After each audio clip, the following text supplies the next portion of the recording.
En avril 2012, les djihadistes d'Aqmi et d'Ansardine se servent de l'insurrection touareg pour prendre le contrôle du Nord Mali et s'emparer de la cité mythique de Tombouctou. La violence de cette occupation laisse la population sous le choc. Les djihadistes s'en prennent au patrimoine culturel et religieux de la ville.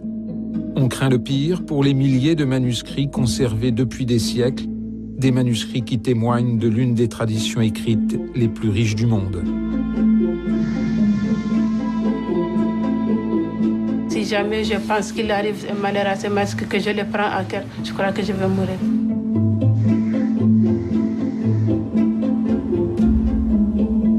Il fallait sortir tous les manuscrits, tout ce qui était possible de sauver, il faut le sauver en urgence. Il faut foncer. Faisons ce que nous pouvons. Sinon, l'histoire retiendra que nous avons baissé les bras. Dans le plus grand secret, un incroyable sauvetage s'organise. Des hommes et des femmes prennent tous les risques pour sauver leur héritage culturel, l'âme de Tombouctou, ses manuscrits. C'était pas qu'un danger sur la culture malienne, c'était un danger sur la culture de l'humanité. Le sauvetage des manuscrits de Tombouctou devient un symbole pour le monde entier.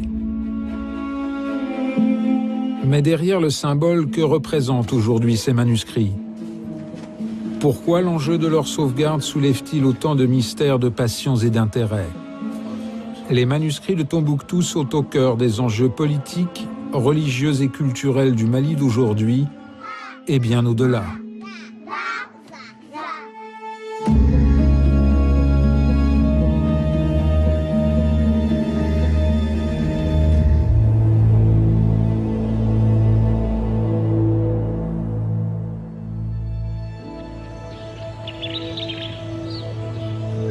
En échappant aux djihadistes, les manuscrits de Tombouctou font ressurgir une fascinante histoire de l'Afrique.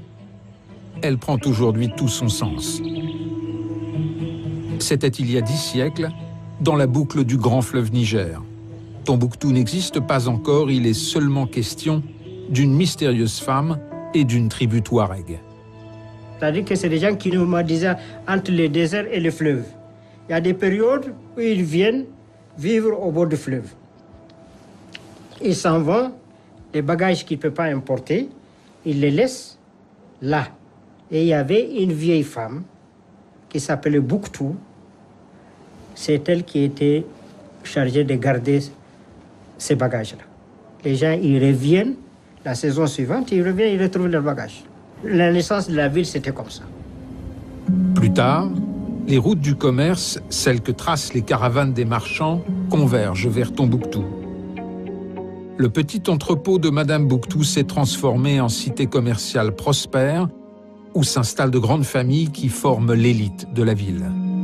Ces grandes familles patriciennes de Tombouctou avaient en leur sein des cohortes de grands marchands, ou de petits marchands d'ailleurs, et puis de lettrés dont certains avaient acquis un standing assez élevé. Tombouctou est devenu ainsi un peu comme une ville du Maghreb au sud du Sahara. L'histoire de Tombouctou devient celle d'un immense empire qui rayonne sur l'Afrique de l'Ouest, l'empire Sangaï. Nous sommes au XVIe siècle, la renommée de Tombouctou est à son apogée. L'islam, qui s'est propagé en suivant les routes du commerce, est devenu la religion des élites, et les lettrés sont les protégés de l'empereur. L'école de Tombouctou était respectée partout. Il y avait des grands érudits, des gens qui n'ont étudié qu'à Tombouctou et qui émerveillaient leurs collègues quand ils voyagent au Maroc ou en Orient. Ça a continué jusqu'à la fin du XVIe siècle.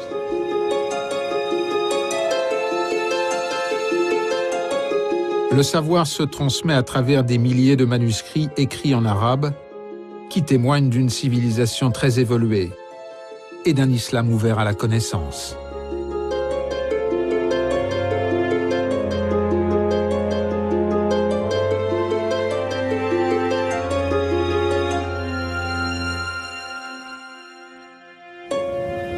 L'invasion marocaine à la fin du XVIe siècle sonne le glas de cet âge d'or. Tombouctou, entre dans une période de décadence. Les manuscrits sont dispersés, cachés puis oubliés et recouverts par le sable du désert. En 1853, une caravane menée par un explorateur allemand s'approche de Tombouctou. Heinrich Barth pénètre dans la cité, c'est une première pour un homme blanc. Il entre dans la mosquée de Djimba Reber et fait alors une extraordinaire découverte. Le Tariq es-Soudan, un manuscrit qui raconte l'âge d'or de Tombouctou. Il va être le premier historien, j'entends à la fois historien occidental et historien au sens professionnel du terme en quelque sorte, en proposant à ses lecteurs donc une première histoire de cette région.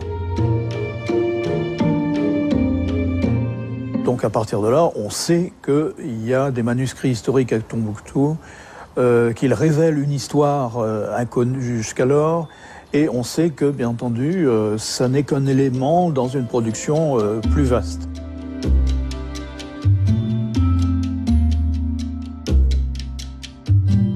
Vous avez toutes sortes de sujets, de la grammaire à la théologie, en passant par les droits, par la littérature, par l'histoire, par les chroniques, par la pharmacopée et même des textes scientifiques.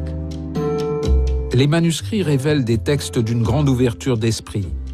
Traités d'émancipation des esclaves, conseils pour réussir un acte sexuel, textes sur le divorce ou encore sur les sciences ésotériques. Pour moi qui ai eu la chance d'avoir accès à leur contenu, c'est vraiment mystérieux. À travers ces manuscrits, on a vite compris à Tombouctou ce qu'on appelle aujourd'hui le système solaire. Ça, c'est à l'intérieur des manuscrits qu'on a ces connaissances et depuis le XVIe siècle. L'islam, pour nous, c'est la mère de la science.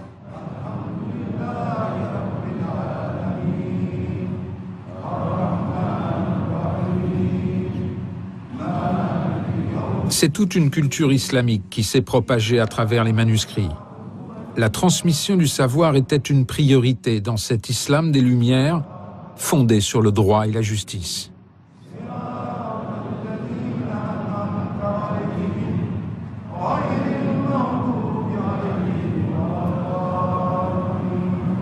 L'islam que ce pays-là a toujours pratiqué, c'est un islam modéré, un islam sans violence, un islam sans extrémisme, un islam où il y a la tolérance.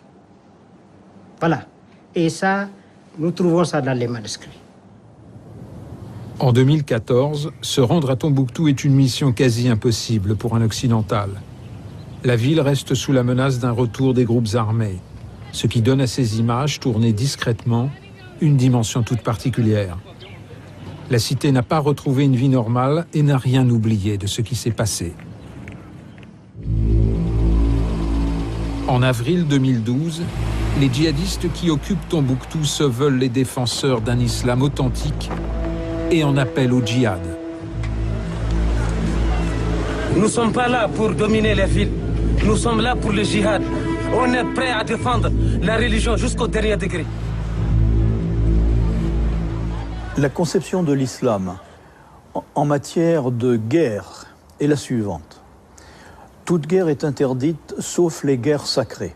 Et donc, la seule guerre autorisée est une guerre dans le chemin de Dieu, une guerre sacrée.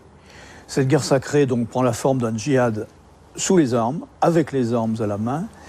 Et quelle est la fonction du djihad? Eh bien, lorsque le besoin s'en fait sentir, pour défendre l'État musulman et éventuellement l'étendre, de lancer des opérations à droite et à gauche. À Tombouctou, rencontrer Mahaman Mahamoudou est une chance. Pendant l'occupation, il n'a pas voulu quitter la ville. Hamou, comme on l'appelle ici, est un érudit. Il poursuit inlassablement l'étude des manuscrits qu'il considère comme un vrai rempart contre l'extrémisme. Il y a des gens qui sont endoctrinés, il y a des gens qui ont étudié l'islam autrement. ils ont commenté les versets du Coran autrement, alors ils veulent imposer cette manière-là. L'islam, dinullah yusrun. Hein? Donc il faut vraiment faciliter la tâche aux gens. Le prophète, lorsqu'il a envoyé Mu'adh, il a dit yassiru, wa la tu'assiru, bashiru, wa la tunaffiru. Yassiru, ça veut dire faciliter. Ne rendez pas les tâches difficiles. Bashiru, ça veut dire rendre les gens joyeux dans ce que vous allez leur dire. Wa la tunaffiru, ne soyez pas des gens qui sont effrayés, qui vous fuient. Tu vois? Et même Dieu a dit dans le Coran, si tu étais vraiment un homme vraiment agressif, méchant, les gens ne vont même pas se rapprocher de toi.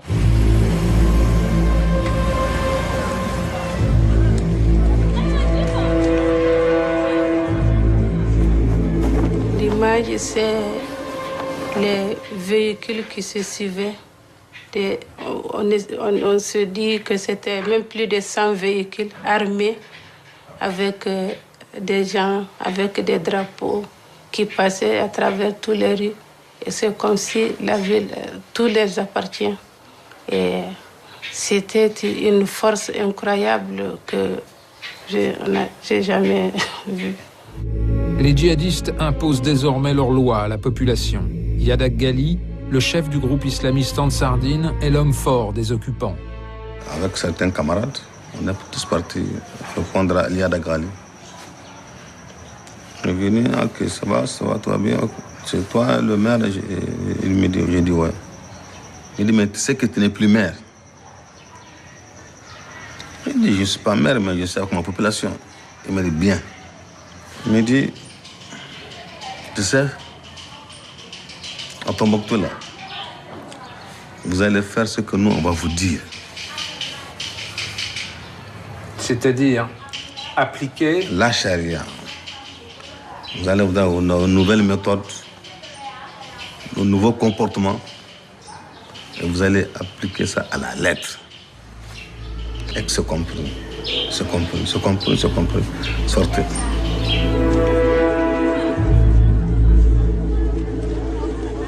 Une femme qui sort de sa maison sans le voile, on la rentre dans sa maison, devant son mari et ses enfants, on la chicote et on la traite pour aller l'emprisonner. Les jeunes filles, on les emprisonnait pendant 1 semaine, 2 semaines, sans toilette, dans une cellule de 3 à 4 mètres carrés, sans assistance de médecin. On a vu des filles qui ont avorté. On n'a pas accepté à ce que l'infirmier les assiste. Vous voyez? Donc, vraiment, il s'est passé des choses très, très, très atroces. Les djihadistes se veulent les défenseurs de la religion, mais ils ne respecteront pas même les mosquées.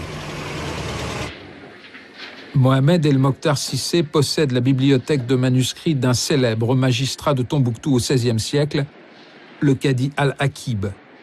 Il se souvient de la résistance d'Abderrahman Ben Essayouti, le grand imam de la mosquée de Djimbar Héber. Ils ont tenté de rentrer dans la mosquée avec leurs fusils et leurs chaussures. Non. Dans cette mosquée, si tu viens prier, tu déposes l'arme dehors, tu te déchausses. Si vous ne le faites pas, ne rentrez pas dans cette mosquée. Donc, la population craint de non. On lui envoie chaque fois des gens pour lui dire, monsieur l'imam, là, vraiment, il faut accepter. Il dit, mais c'est Dieu qui m'a mis comme guide là. Si je dois être tué, c'est Dieu qui me tue. Je n'ai pas peur de ces hommes-là.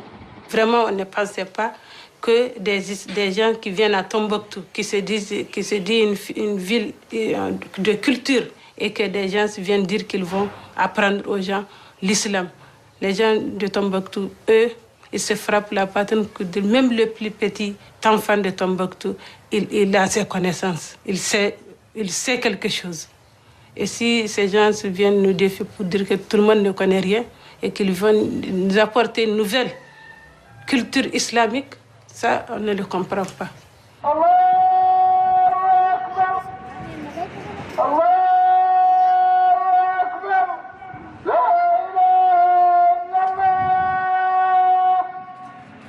Nous avons eu l'expérience à l'Irak, nous avons eu l'expérience en Afghanistan.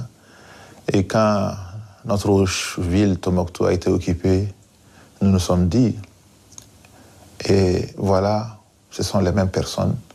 Ils partagent les mêmes idéaux. Donc, restons vigilants et faisons en sorte que notre patrimoine, surtout le patrimoine écrit, que le manuscrit, soit sauvegardé. C'est notre culture, c'est notre histoire. Si nous perdons ça, qu'est-ce qu'il nous reste?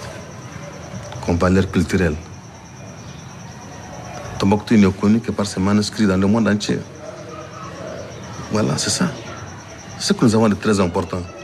Si vous touchez à ça, qu'est-ce qu'il nous reste encore? Mieux vaut nous tuer.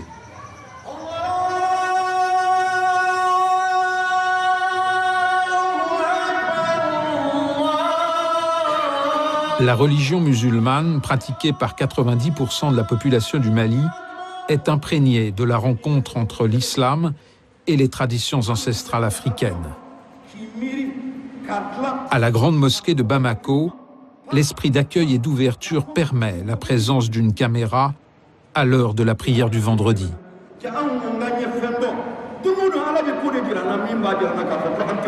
Presque tous les grands empires qui ont eu à régner sur le Mali ont eu d'une manière ou d'une autre à côtoyer l'islam et sinon à partager certaines valeurs de l'islam.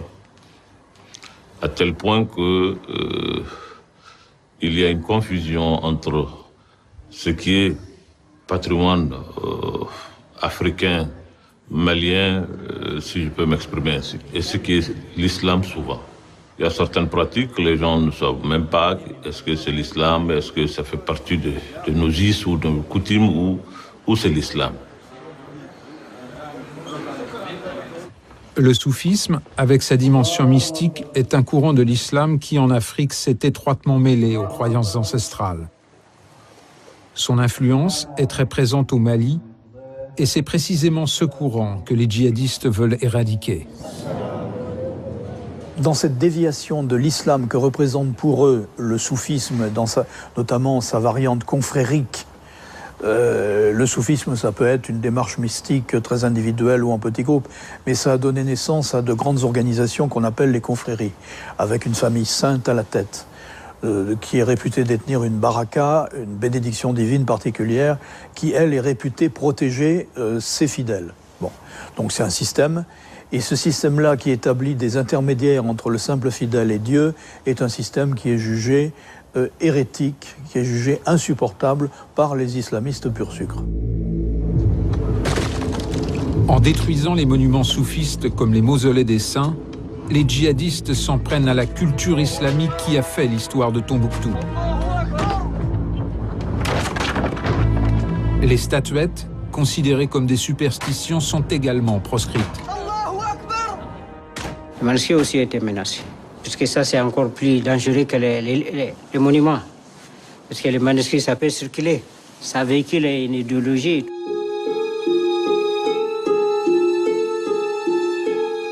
C'est à partir de là que nous avons commencé à déplacer les manuscrits de leur dépôt habituel. Dans les bibliothèques de Tombouctou s'organise très discrètement un immense déménagement. Parce que les manuscrits étaient installés dans une grande salle, dans des armoires en bois. Donc on les a tous descendus, on les a mis dans des caisses, dans des malles, pour commencer à les disperser encore, pour qu'ils ne viennent pas les trouver.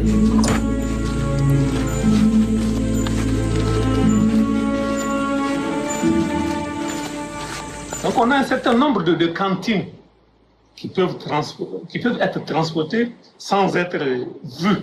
Donc c'est comme ça que après chaque dîner, on s'organise en petite bande là pour transporter d'un quartier à un autre quartier ou d'une maison à une autre maison. L'étau se resserre. La décision est prise d'exfiltrer hors de la ville les manuscrits de l'Institut public Ahmed Baba et ceux de la bibliothèque Mama Aïdara. Il faut faire sortir les manuscrits. Mais comment il faut les faire sortir? Parce que c'est serré. Il y a tellement de contrôle, c'est pas facile à faire sortir. On a pris un risque énorme. On était sûr que dès qu'il y a une petite fuite, c'est fini. la réflexion dit au début de ne pas communiquer sur les manuscrits, de ne rien dire publiquement. Ils nous sont appelés.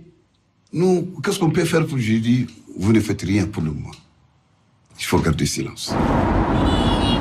Nous avons choisi à ce moment-là de continuer de jouer la discrétion afin de protéger cette courageuse et admirable initiative de la part d'hommes et de femmes issus de Tombouctou qui avaient décidé qu'ils ne laisseraient pas leurs manuscrits tomber aux mains de ces occupants. En août 2012, l'exfiltration commence. Elle durera 6 mois. Dans le plus grand secret, l'inestimable patrimoine des manuscrits de Tombouctou pénètre dans les rues encombrées d'un Bamako nocturne.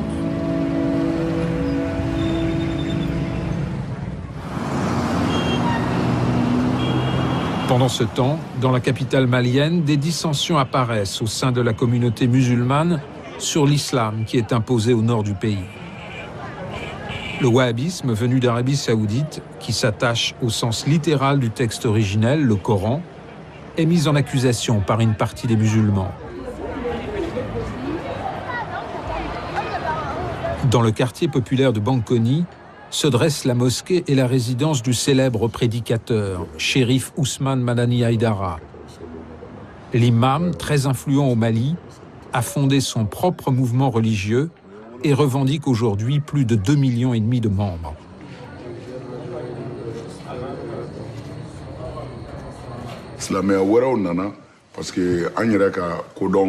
De nouvelles pratiques sont revendiquées par un groupe appelé les Wahhabites. Ils sont minoritaires et ne représentent que 10% des musulmans du Mali. Ils ne sont donc pas assez nombreux pour s'imposer.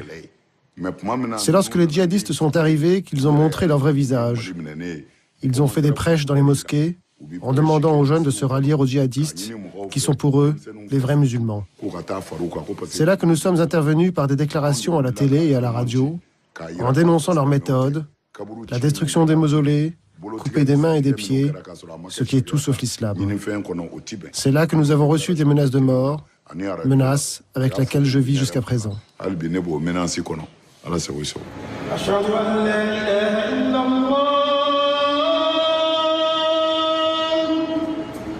Tous les musulmans ne partagent pas cette mise en accusation du wahhabisme, mais une grande majorité dénonce haut et fort ce que les djihadistes ont commis au nom de l'islam.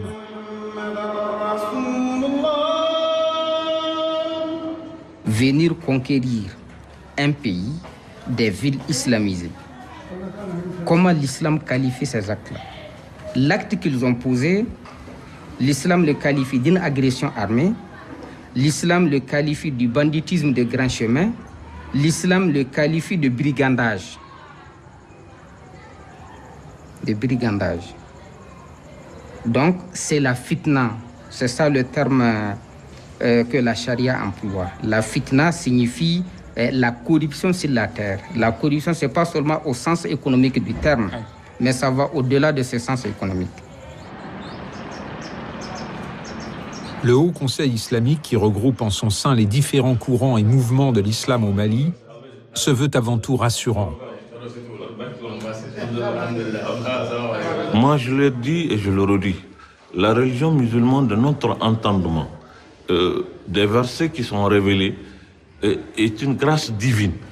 Cette grâce divine pour l'humanité.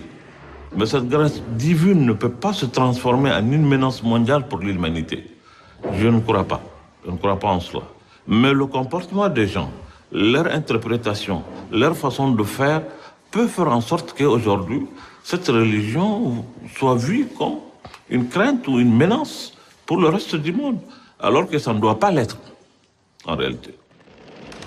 En janvier 2013, les djihadistes lancent une nouvelle offensive. Bamako, la capitale malienne, est menacée.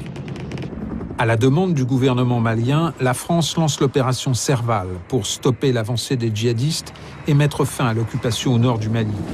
L'opération d'exfiltration des manuscrits se poursuit.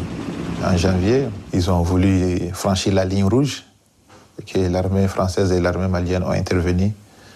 Et là, nous avons dit laisser la route et pour aller avec les voies fluviales. Les manuscrits se sont échappés par le fleuve Niger.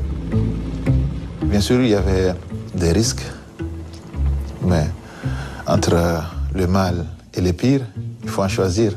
Donc nous avons tout fait pour être prudents parce que le contact du papier avec de l'eau aussi, il y avait des risques, mais Dieu merci, les manuscrits ils sont à Bamako, ils sont intacts et en sécurité. C'est comme ça que les choses se sont passées.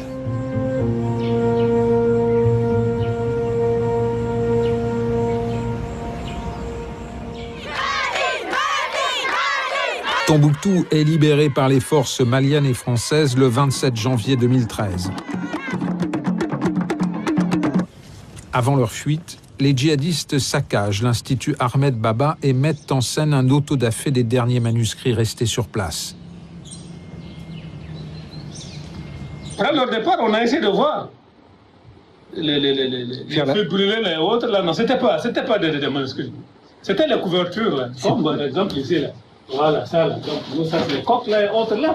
Donc, c'est des choses, là, quoi. C'est pas de contenu. Donc, c'est des choses comme ça, là, qui ont été brûlées. Hein? Ça, là, nous, on n'en a pas besoin.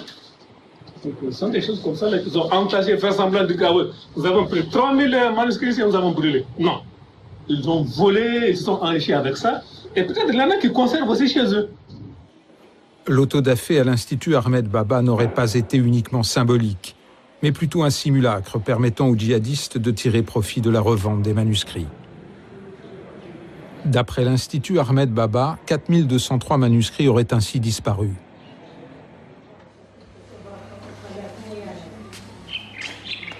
Abdelwahab Sibawi Ould Abdelbaki vit au Sahara occidental. Issu d'une grande tribu marocaine possédant une riche collection de manuscrits, il consacre sa vie à enrichir ce patrimoine. Abdelwahab rencontre pour cela les plus hauts dignitaires religieux du monde musulman, mais aussi des vendeurs de manuscrits sur le marché noir. Quelle que soit la distance, quel que soit le lieu où je dois aller, l'important pour moi, c'est que je puisse sauver les manuscrits, au moins de l'oubli, du vol et des pillards. Le dernier voyage d'Abdelwahab l'a conduit dans un camp de réfugiés en Mauritanie, où de nombreuses familles du Nord Mali ont trouvé refuge et vendent leurs manuscrits. Je ne peux pas dire qu'il y a une très grande quantité, mais je trouve des manuscrits très importants qui sont écrits depuis 8 siècles, 7 siècles, 6 siècles. La guerre déclarée au Mali, c'est une guerre déclarée aux manuscrits, aux cultures. Abdelwahab a fait l'acquisition d'une 50aine de manuscrits dans ce camp de réfugiés. Des poésies de grands soufistes de Tombouctou ou encore un manuscrit rare sur les règles du commerce selon l'islam qu'il a acheté 9 000 €. Ironie de l'histoire, c'est à Tolède, en Espagne, que nous conduisent les manuscrits de Tombouctou. Tolède, qui permit aux chrétiens, aux juifs et aux musulmans de vivre ensemble jusqu'à l'Inquisition au XVe siècle. Ismaël Diadé Haïdara, qui détient la bibliothèque Fondo-Kati, a fui Tombouctou et a trouvé refuge dans cette ville où vécut autrefois sa famille musulmane avant d'en être chassé par les chrétiens. C'est le fanatisme qui a obligé ma famille à quitter Tolède. Et c'est le fanatisme qui m'a obligé à quitter Tombouctou. L'homme est incurable. Les manuscrits de la bibliothèque d'Ismaël Diadé Haïdara sont encore secrètement cachés à Tombouctou. Il saura les réunir lorsque le moment sera venu, mais pour lui, l'essentiel n'est pas là. Il y a eu d'abord une sorte de mythification de ces manuscrits, de regard romantique sur ces manuscrits. Tombouctou, la ville des bibliothèques, la ville des saints, tout cela c'est bien. Mais je crois que cet écran de fumée, il faut l'écarter. Il faut aller tout droit sur les manuscrits, voir le contenu de ces manuscrits, dire ce qu'apportent ces manuscrits réellement. Mais l'histoire en Afrique a longtemps été perçue comme avant tout orale, pas seulement par les Occidentaux, mais par les Africains eux-mêmes.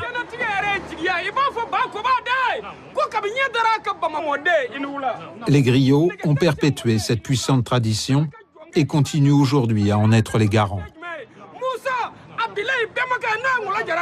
On a beaucoup mis l'accent sur l'aspect oralité, nègre et oralité.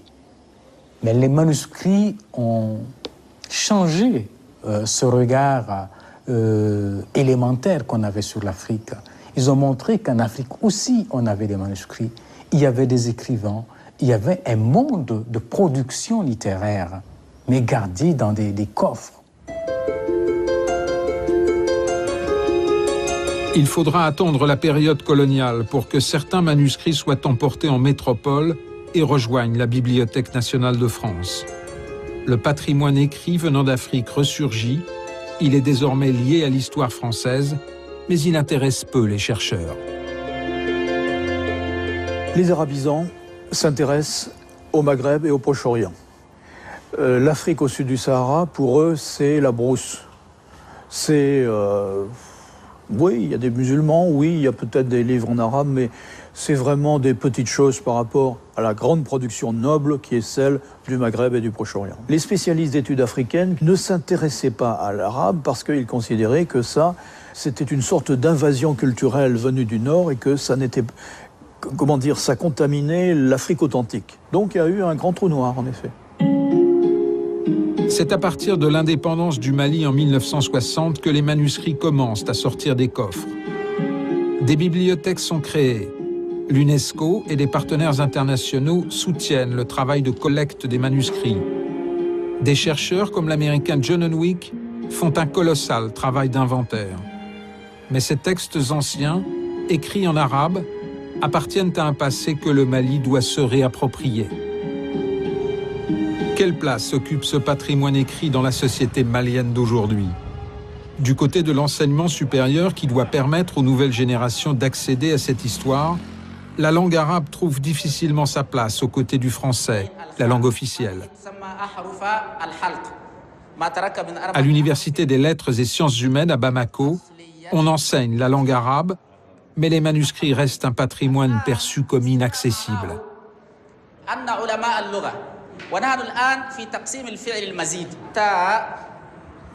Moi, je suis un jeune diplômé maintenant arabophone. Mais au sein de l'administration, quand je parle, je dis arabophone seulement, on me regarde autrement. J'ai pratiqué arabe ici comme les autres langues. Il y a des Chinois ici, il y a des Allemands, mais on nous voit les arabophones comme les islamistes.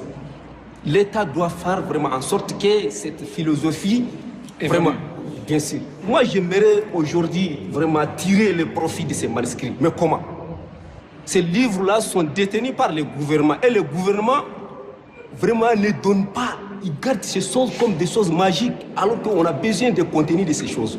Il n'y a pas une politique de la part de l'État, d'abord, de la part de l'État pour valoriser ce manuscrit. Ça devient un objet de tourisme. Les gens vont seulement aller voir Tombouctou. Voilà. Vraiment, en réalité, c'est ça.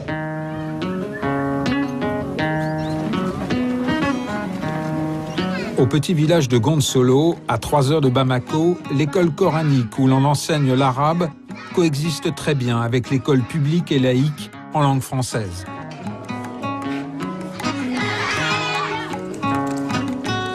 Alassane Kounta enseigne lui les mathématiques. Il est arrivé ici après avoir fui son village de la région de Tombouctou durant l'occupation par les djihadistes. Dans 26, il va combien de fois? 5. Donc il va 5 fois. Voilà, très bien. Ils sont venus, notre lycée même, ils ont demandé aux jeunes, si vous voulez prendre les ordinateurs ou autres là, nous allons brûler les lycées. Il y a certaines choses, moi, je ne peux pas l'accepter.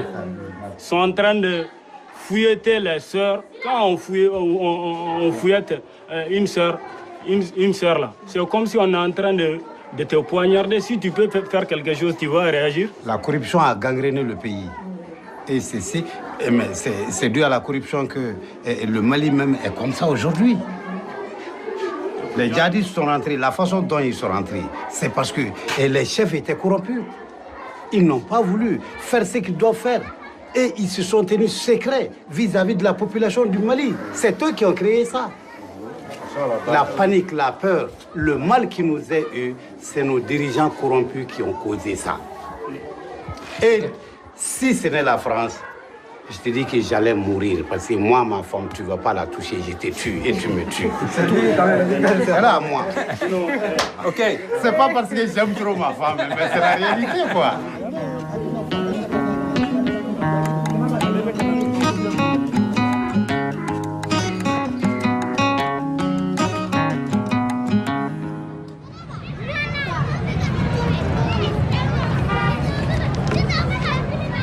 Le Mali se doit d'apporter une réponse aux problèmes qui ont mené le pays à la grave crise de 2012. La corruption, la mauvaise gouvernance et les conflits étaient déjà des thèmes de prédilection dans les manuscrits.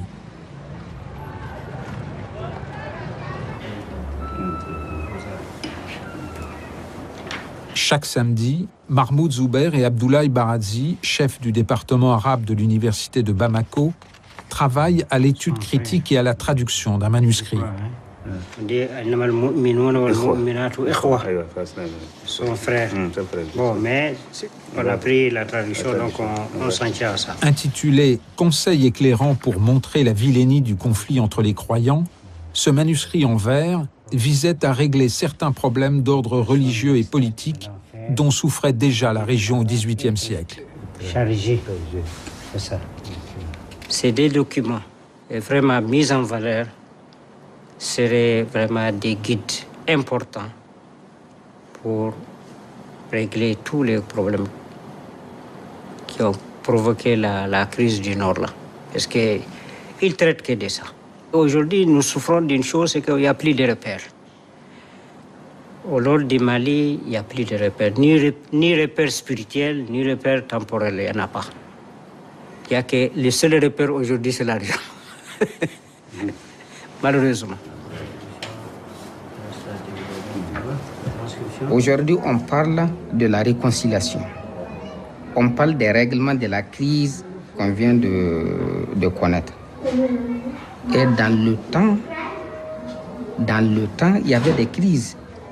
Toutes ces crises étaient réglées conformément aux mécanismes prévus par la charia en matière de règlement des conflits. Des mécanismes pacifiques et des mécanismes de force, c'est-à-dire le recours à la force armée. C'est prévu par l'islam. Et les conflits étaient réglés à travers ces mécanismes. Ces mécanismes n'ont rien de différence avec les mécanismes prévus par le droit international contemporain. Absolument rien.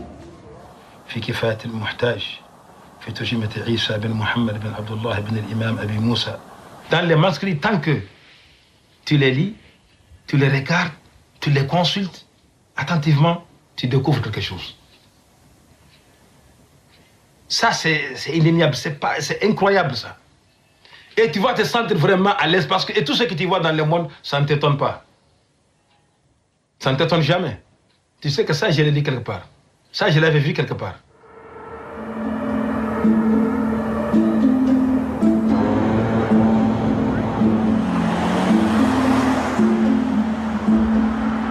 La sauvegarde des manuscrits de Tombouctou est devenue une cause mondiale, mais aussi une affaire d'argent. En juin 2014, c'est à Berlin, dans le pays d'Heinrich Barth, figure incontournable de l'histoire des manuscrits, que se retrouvent les partenaires maliens et internationaux pour définir les priorités. La conférence, organisée à l'initiative du ministère des Affaires étrangères allemand et la fondation Gerda Henkel, doit aborder la question des financements, mais aussi de la bonne gestion des fonds.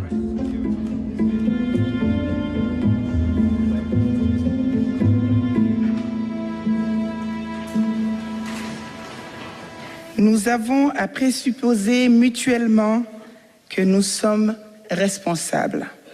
Quant au financement de la préservation de ces manuscrits, de 2013 à nos jours, nous avons pu mobiliser un peu plus de 3 millions de dollars pour la première phase qui doit s'achever en 2015. 3 autres millions doivent être mobilisés rapidement pour cette première phase. Il aura fallu attendre les événements tragiques de 2012 pour que la sauvegarde des manuscrits apparaisse comme une priorité.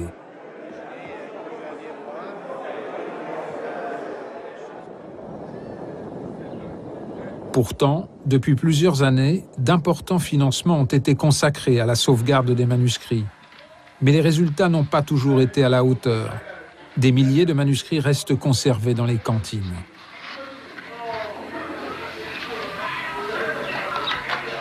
Je dois avouer que le résultat n'était pas très satisfaisant. Il y a eu la bonne volonté de numériser les manuscrits, d'apporter cette possibilité, mais maintenant il faut coordonner. Et je crois que c'est le rôle de l'UNESCO.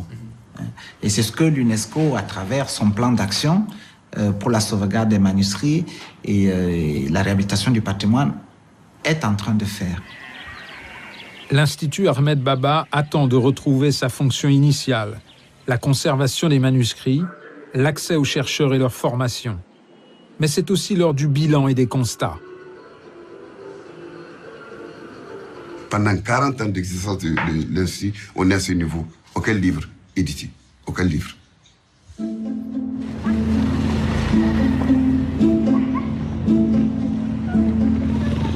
Les 285 000 manuscrits qui ont été exfiltrés restent pour le moment à Bamako, répartis dans quelques maisons financées par des bailleurs de fonds.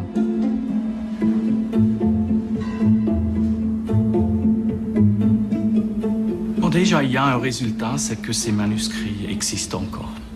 Mais vous avez raison qu'il y a beaucoup d'acteurs et tout le monde veut faire du bien, mais ce n'est pas forcément toujours bien coordonné. Donc maintenant qu'on est sorti de la phase d'urgence et qu'on est dans la phase à mi-terme et à long terme, jusqu'au retour un jour des manuscrits sur Tombouctou, il faut vraiment mettre l'accent sur la cohérence, sur la qualité des actions qu'on fait. C'est pourquoi la Suisse a choisi de contribuer en fait 1 million de francs suisses à UNESCO pour le patrimoine culturel, notamment à Tombouctou. La priorité pour nous, c'est de former ou de renforcer la formation des acteurs responsables sur place de ce patrimoine. La numérisation est un élément clé d'une politique au XXIe siècle, mais elle n'est pas l'alpha et l'oméga, c'est-à-dire que la conservation physique quand même d'un tel patrimoine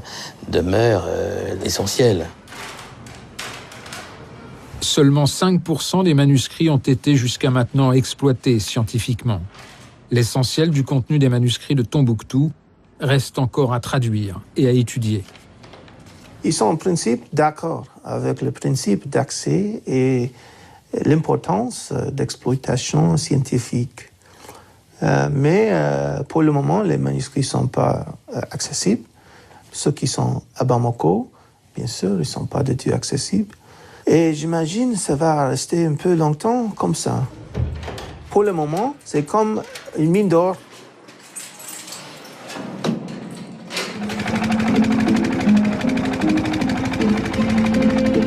Le fleuve Niger sur lequel ont transité les manuscrits ne conduit plus aucun touriste à Tombouctou.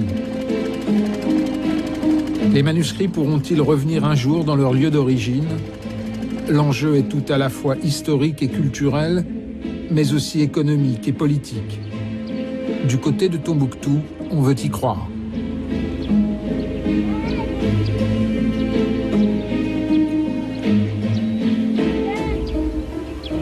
J'ai un certain nombre de partenaires qui sont prêts à m'aider, comme nous avons une ONG qui s'appelle Savama.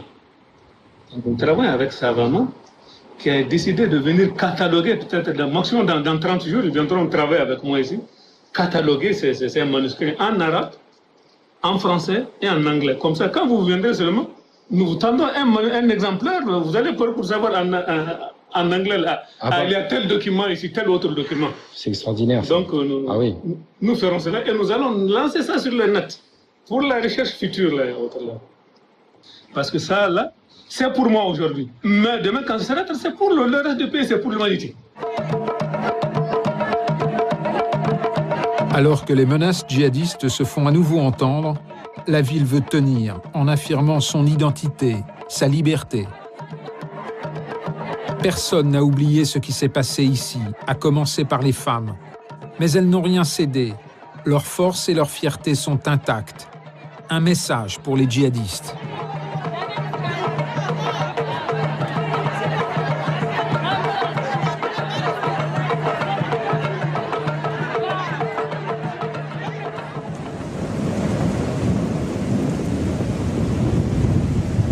Du côté de Bamako, le climat humide de la saison des pluies augmente les risques de détérioration des manuscrits. Mais la question de leur retour à Tombouctou fait polémique. Notre siège, c'est Tombouctou. Les manuscrits, c'est Tombouctou. C'est l'âme de Tombouctou, c'est l'apparence de Tombouctou, c'est l'économie, une partie de l'économie de Tombouctou. Pour moi, les manuscrits doivent être là où ils sont en sécurité. À Tombouctou ou ailleurs? À Tombouctou ou ailleurs. À Tombouctou ou à Bamako ou à Paris. Si un manuscrit est plus en sécurité à la Bibliothèque nationale de Paris qu'à Bamako, je préfère avoir mon manuscrit à la Bibliothèque nationale de Paris. On ne peut pas. C'est un patrimoine. On ne peut pas se hasarder avec ça. Il faut faire extrêmement attention. Maintenant, il y a des tiraillements. Il y a des gens qui crient il faut que les manuscrits retournent parce que c'est l'âme de Tombouctou. D'accord, c'est vrai, je suis d'accord. Mais il y a des dangers aussi qui guettent les manuscrits. Et ceux qui crient, disent tout ça, ils ne savent même pas dans quelles conditions ces manuscrits ont été sauvés. Aussi longtemps que la situation paraît précaire ou fragile dans le nord du Mali, je crois qu'il n'est pas déraisonnable que ces manuscrits restent un certain temps à Bamako. Maintenant, il est vrai qu'ils sont le cœur de l'esprit, si je puis dire, ou de l'âme de Tombouctou. Ils ont été à Tombouctou pendant des siècles. Ils y sont encore, ou ils y étaient encore il y a peu. C'est malgré tout leur destination finale, assez logiquement.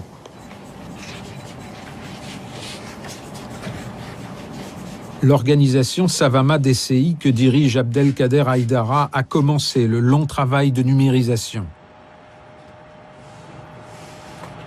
Les manuscrits qui ont trouvé refuge à Bamako pourront ainsi être numérisés et commencera peut-être une nouvelle vie pour ce patrimoine resté si longtemps inaccessible.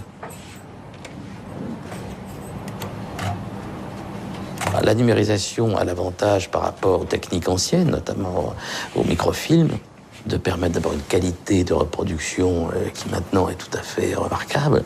Donc ce patrimoine qui était très jalousement conservé, potentiellement, va pouvoir devenir accessible. Leur valeur patrimoniale, scientifique et culturelle dépend de l'exploitation qu'on va en faire. C'est-à-dire qu'on les lise, qu'on les publie, qu'on cesse d'en parler sans savoir ce qu'il y a dedans. Il faut que ça sorte des milieux d'initiés, mais que le vaste public y ait accès, comme nous avons accès à des textes du Moyen-Âge ou de l'époque classique, à La Fontaine ou tout ce qu'on voudra, qu'on aille trouver les La Fontaine dans ces fonds. Mais pour ça, il faut les lire, il faut les traduire. C'est ça qui manque. Des livres pour transmettre du savoir, pour lutter contre l'ignorance.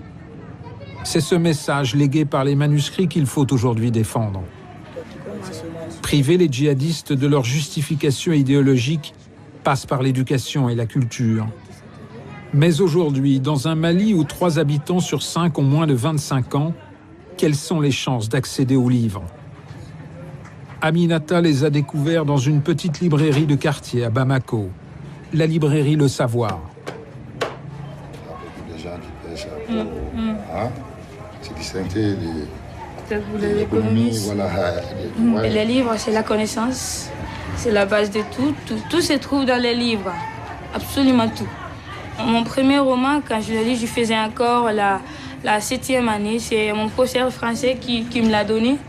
Là, il voyait que je lisais bien quand nous faisions des lectures partielles. Et il m'a dit, peut-être que tu pourrais lire un roman, Aminata.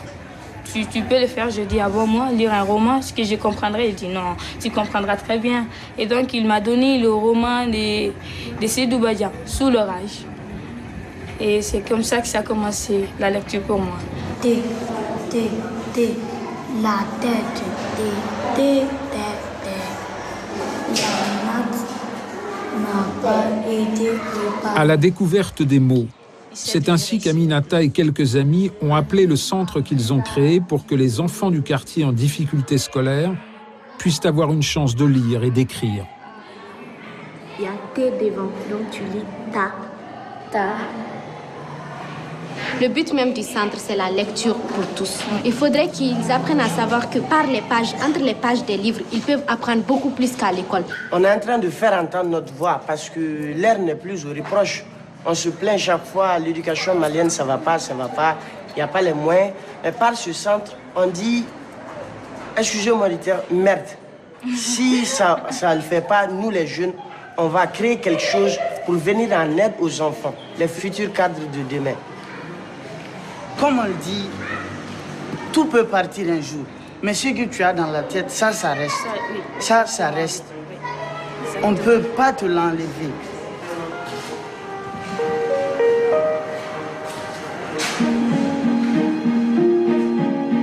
Au Mali, comme en Afghanistan, en Irak, en Syrie ou au Nigeria, les extrémistes de l'islam s'en prennent à la culture, à l'école, au savoir, et imposent l'obscurantisme et la barbarie.